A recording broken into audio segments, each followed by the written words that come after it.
भारत विरोधी गतिविधियों, खासतौर पर खालिस्तानी अलगाववादियों को पनाह और बढ़ावा दे रही कनाडा की सरकार के साथ भारत ने आज अभी तक का सबसे सख्त कदम उठाया है। अब से कुछ देर पहले खास फैसले में भारत ने कनाडा में अपने उच्चायुक्त संजय वर्मा और कुछ अन्य राजनयिकों को वापस बुलाने का फैसला किया। भारत को यह फैसला इसलिए लेना पड़ा क्योंकि कनाडा ने आरोप लगाया कि भारत के उच्चायुक्त संजय वर्मा और कुछ अन्य राजनयिकों का खालिस्तानी अलगाववादी हरदीप सिंह निज्जर की हत्या में हाथ है। भारत सरकार ने इस आरोप को बहुत गंभीरता से लिया और इसे सिरे से खारिज कर दिया। इस पर अपना एतराज जताने के लिए सरकार ने आज दिल्ली में कनाडा के उप उच्चायुक्त स्टीवर्ट व्हीलर को विदेश मंत्रालय में तलब किया और कनाडा के आरोपों पर सफाई मांगी। सरकार ने उन्हें बताया, भारतीय उच्चायुक्त और अन्य राजनयिकों पर कनाडा के बेबुनियाद आरोप कतई स्वीकार्य नहीं है। अतिवाद और हिंसा के इस माहौल में ट्रूडो सरकार की हरकतों से उनकी सुरक्षा खतरे में पड़ गई है। हमें उनकी सुरक्षा को लेकर मौजूदा सरकार की प्रतिबद्धता पर भरोसा नहीं है। इसीलिए भारत सरकार ने अपने उच्चायुक्त और निशाने पर रहे अन्य राजनयिकों को बुलाने का फैसला कर लिया है। उप उच्चायुक्त से यह भी कहा गया कि अतिवाद, अलगाववाद और हिंसा को ट्रूडो सरकार के समर्थन के जवाब में भारत के पास अगले कदम उठाने का अधिकार होता है। इसके पहले भारत ने कनाडा को जमकर खरी खरी सुनाई। विदेश मंत्रालय के मुताबिक उसे कल एक राजनयिक संदेश मिला जिसमें कहा गया कि कनाडा में भारत के उच्चायुक्त और कुछ राजनयिक एक मामले की जांच में पर्सन ऑफ इंटरेस्ट है कि अमेरिका, कनाडा और कुछ अन्य देशों की जांच एजेंसियां उन लोगों को पर्सन ऑफ इंटरेस्ट कहती हैं जो किसी आपराधिक मामले में संदिग्ध होते हैं, लेकिन वो गिरफ्तार नहीं होते। इस पर विदेश मंत्रालय ने अपने बयान में कहा, भारत सरकार इन बेतुके आरोपों को सिरे से खारिज करती है। इन आरोपों के पीछे ट्रूडो सरकार का राजनीतिक एजेंडा है। ये कनाडा की वोट बैंक की राजनीति से प्रेरित है। ट्रूडो सरकार ने ऐसे हिंसक कट्टरपंथियों और आतंकियों को जगह दी है जो भारतीय राजनयिकों और समुदाय के नेताओं को धमकी देते रहते हैं। इन सब की हरकतों को अभिव्यक्ति की आज़ादी बताया जाता है। अवैध तौर पर कनाडा में घुसे लोगों को फौरन नागरिकता दी गई। भारत ने जो प्रत्यर्पण अनुरोध भेजे उन्हें कनाडा सरकार ने ठुकरा दिया। भारत ने इस मामले में कनाडा की जस्टिन ट्रूडो सरकार से अपनी नाराजगी कई बार जताई है। दरअसल ये बात किसी से छिपी नहीं कि बीते कई सालों में कनाडा भारत विरोधी ताकतों और खास तौर पर खालिस्तानी अलगाववादियों का गढ़ बना हुआ है। भारत के खिलाफ लगातार जहर उगलने वाले खालिस्तानी अलगाववादियों पर कनाडा ने कभी कोई कार्रवाई नहीं की, बल्कि उन्हें अपने देश में रहकर बढ़ावा ही दिया है। ऐसे एक खालिस्तानी अलगाववादी हरदीप सिंह निज्जर की 18 जून 2023 को कनाडा के वैंकूवर के सरे में एक गुरुद्वारे के बाहर हत्या कर दी गई थी। इसके कुछ महीने बाद सितंबर 2023 में कनाडा के प्रधानमंत्री जस्टिन ट्रूडो ने निज्जर की हत्या में भारत सरकार पर ही आरोप लगा दिया। भारत ने इस मामले में कनाडा की सरकार से सारे सबूत देने को कहा। भारत सरकार ने कई बार सबूत देने का आग्रह किया, लेकिन कनाडा की ट्रूडो सरकार ने कोई सबूत नहीं दिया। इसी के मद्देनजर भारत ने आज कह दिया कि तथ्यों के बिना जांच के नाम पर कनाडा सरकार द्वारा भारत को बदनाम करने के लिए लगाए गए आरोप ट्रूडो सरकार की राजनीतिक फायदा हासिल करने की सोची समझी रणनीति है। कनाडा की ट्रूडो सरकार लगातार भारत विरोध से जुड़े बयान देती रही है और इसमें सबसे आगे खुद प्रधानमंत्री जस्टिन ट्रूडो रहे हैं। इसका असर भारत और कनाडा के द्विपक्षीय संबंधों पर पड़ा है। कनाडा द्वारा भारतीय उच्चायुक्त और कुछ अन्य राजनयिकों को पर्सन ऑफ इंटरेस्ट बताए जाने के बाद भारत को उनकी सुरक्षा को लेकर चिंता सता रही है। इसी के चलते भारत ने अपने इन अधिकारियों को वापस बुलाने का फैसला किया है। वैसे पिछले ही दिनों लाओस की राजधानी वियंतियान में आसियान सम्मेलन के दौरान प्रधानमंत्री नरेंद्र मोदी और कनाडा के प्रधानमंत्री जस्टिन ट्रूडो के बीच एक बहुत ही संक्षिप्त मुलाकात भी हुई। इस पर ट्रूडो ने सार्वजनिक तौर पर कहा कि मैंने इस बात पर जोर दिया कि हमें कुछ काम करना है। मैं विस्तार में नहीं जाऊंगा हमने क्या बात की, लेकिन मैंने कई बार कहा कि कनाडा के लोगों की सुरक्षा और न्याय का शासन बनाए रखना कनाडा सरकार की बुनियादी जिम्मेदारी है और उस पर मेरा ध्यान बना रहेगा। उधर भारत सरकार के मुताबिक इस दौरान कोई खास बात नहीं हुई।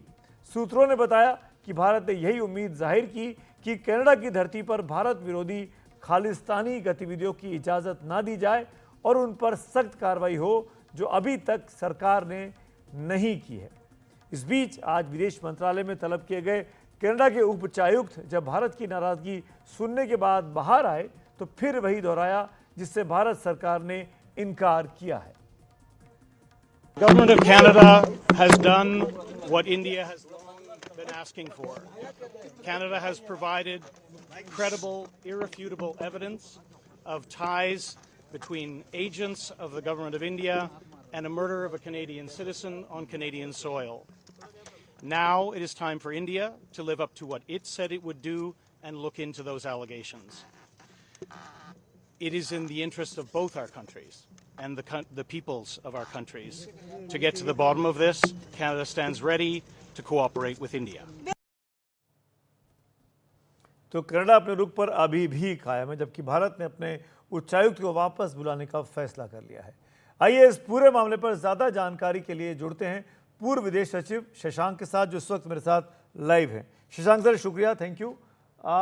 जिस परिस्थिति में आज हम और आप जुड़े हुए हैं, बात कर रहे हैं, बहुत ही इतनी खराब सिचुएशन भारत और कनाडा के संबंधों में कभी नहीं देखी गई कि आपको अपने हाई कमिश्नर को रिकॉल करना पड़े।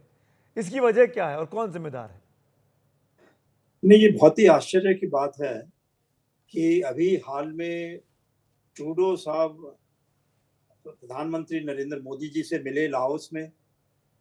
उस समय कोई ऐसा नहीं नजर आया। ये बात जरूर हुई कि भाई बातें करी गई, उन्होंने कहा, लेकिन ऐसा नहीं मालूम था कि उसके कुछ ही दिनों के बाद में वो भारत के हाई कमिश्नर को और कुछ और डिप्लोमेट्स को वो डिक्लेयर कर देंगे as people of interest to their agencies.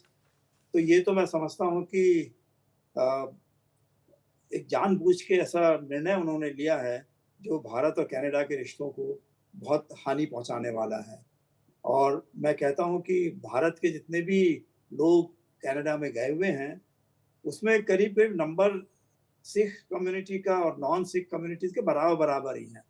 और सिख कम्युनिटीज में भी अधिकतर लोग जो हैं वो अधिकतर मिलजुल कर रहते हैं सबके साथ में, लेकिन कुछ लोगों को जिनको कैनेडियन सरकार से भी वो मिलता रहा है समर्थन और एनकरेजमेंट, वो लोग जरूर इस तरह के हरकतें करते रहे हैं कि वो धमकियां देते रहे हैं भारतीय डिप्लोमेट्स को, भारतीय हितों को हानि पहुंचाने के लिए। कई बार उन्होंने नॉन सिख जो मंदिर वगैरह हैं उन पे भी उन्होंने किसी तरह के वो ग्राफिटीज वगैरह बनाई हैं। तो मैं समझता हूँ कि ये सब उनको एनकरेजमेंट मिला है। डेमोक्रेसी होने का मतलब ये नहीं देखा गया है। कनाडा का हमने देखा है कि किस प्रकार से उन्होंने अपने ही नागरिकों के खिलाफ वो इतने सख्त एक्शन लेते रहे हैं। उनके जो RCMP कहलाती है, रॉयल कैनेडियन माउंटेड पुलिस, वो बहुत ही सख्त एक्शन लेते रहे अपने खुद नागरिकों के ऊपर। लेकिन पता नहीं किस वजह से उनके जो है ये सिख आतंकवादी जो भारत में आतंकवाद फैलाना चाहते हैं, जिनका कोई ना भारत में कोई समर्थन है ना ही कनाडा के अधिकतर समुदायों में कोई। इनफैक्ट शशांक साहब, जो आप बात कह रहे हैं ना, मैं उसी को आगे बढ़ाता हूँ। जितने हमारे सेपरेटिस्ट हैं सब भाग कर कनाडा की तरफ जाते हैं और वहाँ पे उनको असाइलम मिल जाता है। इनफैक्ट कुछ लोग तो वहाँ मेन स्ट्रीम में शामिल हो जाते हैं, पार्टीज़ को सपोर्ट करने लगते हैं। ट्रूडो सरकार जो कि माइनॉरिटी सरकार है, उनकी अपनी पार्टी, वो ऐसी पार्टियों की मदद से चल रही है जिसके वजह से सरकार बनी हुई है।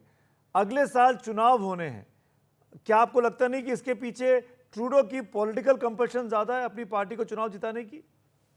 मेरे ख्याल से भारत सरकार का जो स्टेटमेंट आया उसमें भी ये बात कही गई है जो नॉर्मली वो नहीं कहते, लेकिन इस बार काफ़ी क्लियरली उनको कहना पड़ा कि ये उनका डोमेस्टिक अपने हालात हैं, उसकी वजह से ऐसी बातें वो कर रहे हैं। और हम समझते हैं कि ये जो दो डेमोक्रेसीज में अंदरूनी जो वहाँ पे राजनीतिक इस समय स्थितियाँ बन रही हैं कनाडा के अंदर, वो हमारे दोनों डेमोक्रेसी के रिश्तों के लिए अच्छी बात नहीं है।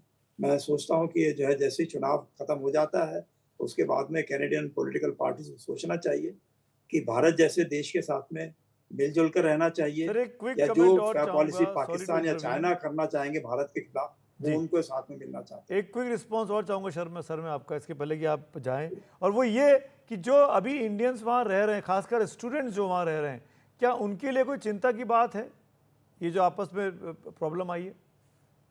नहीं, मैंने सुना है कि स्टूडेंट्स वगैरह को इतना ज़्यादा वो तंग नहीं करते हैं। वो आइडेंटिफाई करते हैं कि जो भारत के जो मिनिस्टर्स वगैरह गए हुए हैं या भारत के डिप्लोमेट्स वगैरह हैं या जो उनके जैसे टेम्पल्स वगैरह हैं जो नॉन सिख कम्युनिटी के रिलीजियस प्लेसेस हैं, उनको हानि पहुंचाई जाए।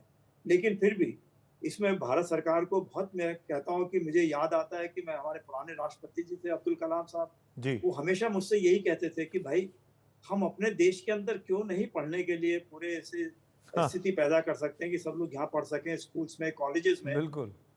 और ये जो हम रिजर्वेशंस करते हैं इसका मतलब यह नहीं है कि रिजर्वेशंस का मतलब ये है कि बाकी लोग जो पढ़ना चाहते हैं उनको पढ़ने नहीं दिया जाए, उनको कनाडा भेज दिया जाए या ऑस्ट्रेलिया भेज दिया जाए।